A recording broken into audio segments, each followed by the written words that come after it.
Por causa ng mal tiempo y seguiditos fuerte ulan y experiencia de más reciente, alerta al barangay oficiales del Tumaga, kundi este mga residente ta está cerca na Rio. Este por causa cada vez que hay fuerte ulan, ta tiene avenida na Rio, y na peligro aquel mga residente ta está cerca aquí. Asegun con el barrio Kapitan Jackie Lim, yamandaya sila sale con mga residente di quien casa y aflantana canto lang del Rio. Tali según el posibilidad, man overflow el agua desde Namuruk para na Rio de Tumaga.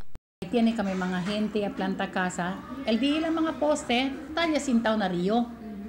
Donde gani ayer tiene kita grande agua, pero ya creman también sila conmigo. Kay ayer mismo, ya mira kami, no hay más gente el casa, except por 2 ya lang ya queda. Pero aquel ayer mismo gayot, y hablé kanila, hindi na kita espera mañana, este día, este hora, sale ka to ustedes. Kay no puede kita sigura, kay tan monitor gani kami arriba, kay el agua mas subi. Pati tiene tendency daw el agua del murugane ginda para kinaunlaw. So, tan expect kami, krisi pa katil agua, queda pa grande.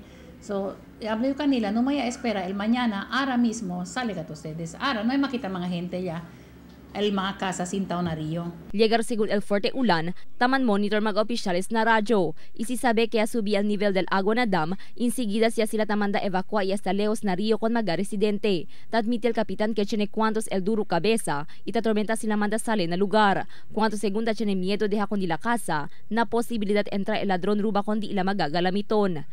Tiene pa kami otro problema aquí en la Presa Mayor, donde ya abri ara el bypass road. El bypass road ara ya queda alto. Esos mga gente, talisos na costado del río, ya queda sos ara bahura. Na, plus el quebrao pa kasi el riprapli abajo, anytime el agua, dilikaw, entra kat pa adentro.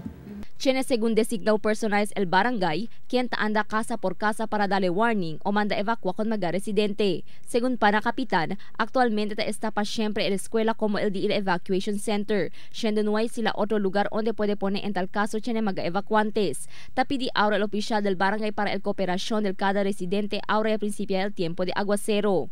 Cristel Almonía, Dateline Zamboanga.